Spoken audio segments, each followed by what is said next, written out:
Hey guys, what's up? Welcome to the channel. My name's Jared. Today we're going to be talking about valve adjustment.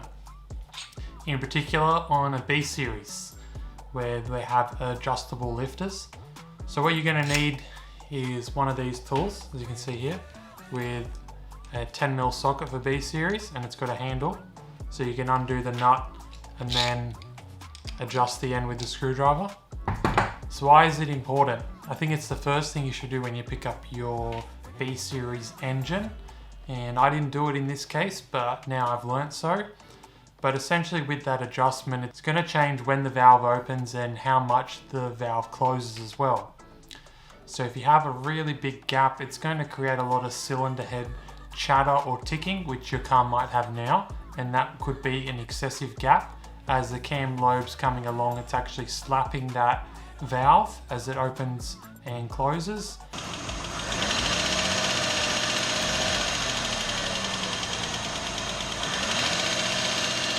Or you could have it too tightly adjusted, which means that when the valve actually comes up, it's not actually sealing on the machined surface. So that means that when the valve comes up, actually combustion gases on the compression stroke are actually going past that valve.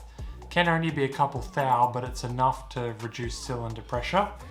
So we need to make sure that the valve opens at the right time and it properly closes all the way as well. So that's why we have to adjust these valves.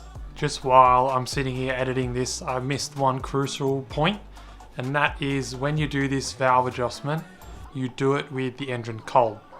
And the reason that's important is that when the engine heats up, everything expands and the clearances actually get tighter. So what happens is if you set it when it's cold and it's at the most expanded point, then when it's cold, it's going to be too loose. So make sure that you do this with the engine cold.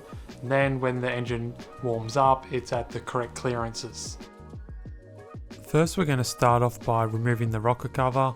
You've got 4 bolts holding down the coils, and then you can take the leads off each cylinder.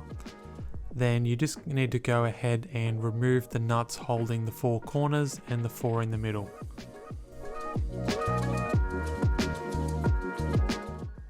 After this, you need to remove the hose connected to your PCV valve. Then you can go ahead and lift off the rocker cover. Then you want to go and remove the wheel on the passenger side. You'll need a 19mm socket to turn the crank. So what you want to do is adjust the camshaft so that the lobe is at the top, not pushing down on the valve. So you should have some clearance, and as you can see, there's 2 adjusters per cylinder.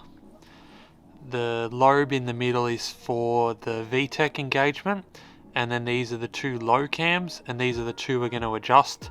We're not adjusting the VTEC lobe there. So then what you need is one of these valve adjustment tools, which have a socket with a handle for cracking the nut and doing it up, and a Phillips screwdriver in the middle, which you can see on the end there for adjusting the height and backlash. So essentially that tool goes over that nut there.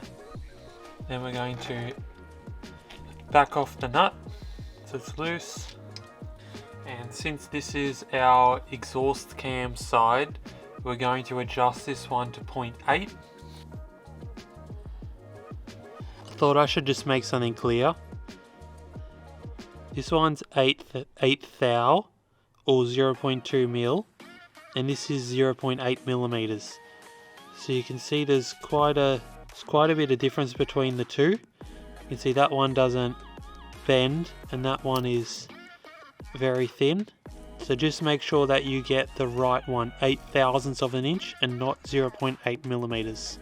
And this is the recommended spec from Skunk for these cams. From the factory they recommend 6 and 7, we're just going 1 more. So it's easier if you put the feeler gauge from the back. It's just through the other side of the lobe, and when I pull it, it's just a little bit tight. It goes in, it does go in, but it doesn't, it's just a bit tight. So at that point we're going to hold the adjustment in place, and just tighten the nut.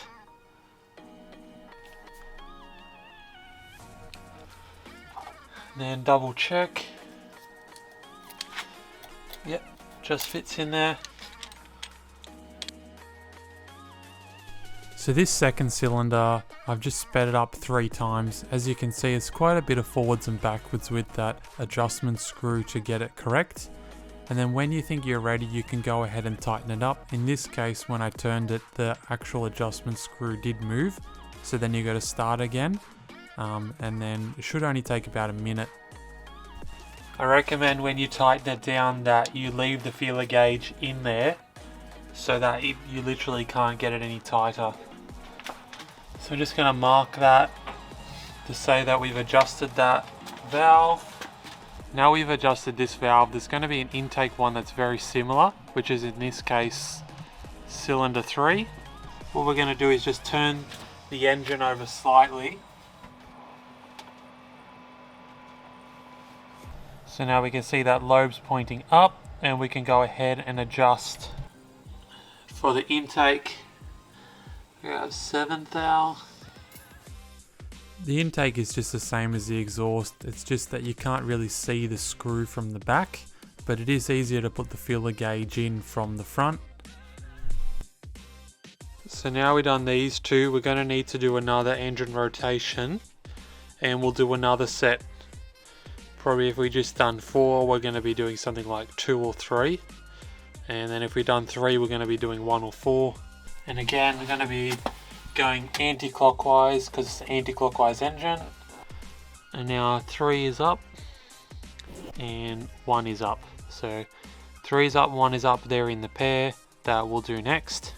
So I've just been trying to do a few cylinders, and this is a 4 thou here, and I can't even get that in. And I tried a few other ones. Even here on this other intake one, I can barely get a 4 thou in it too. And I just noticed that, there's some damage on the cams as well, slightly. This one's got some scoring on it. You can see this line. So as you can see here, I've got a cross on all of them, and I've adjusted them all. And I can confirm every single one was too tight. I couldn't fit the feeler gauge in under any of them. And make sure you don't forget to remove your ratchet from the crank before starting it. I'm pretty sure you will remember if you're putting the wheel back on, but you don't want to start that still attached to the engine.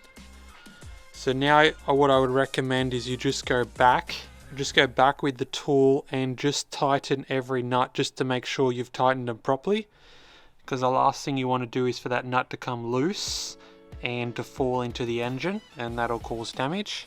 Got that all buttoned up now. I'm not going to run the car just because you see the battery's out. I'm getting the computer fixed at the moment. So I'd say overall, since they were so tight, some of them even I checked at the beginning were 2 thou or less. I'm pretty confident with the thermal expansion that some of those valves actually weren't closing completely, which would actually reduce the compression. On the flip side, on your car, if you have it too loose, or the other way around, when the cam lobe comes down to push on that valve, it actually won't open it all the way as well. It pretty much took me about half an hour once I had the rocker cover off to adjust them, and that was my first time.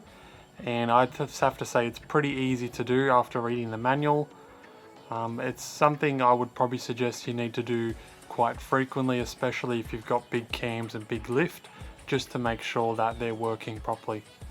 In a future video, I'll do another compression test to see whether those numbers have improved once I got the computer back and the car's running again. If you like this video, give it a thumbs up. If not, I'll see you in the next one. Cheers.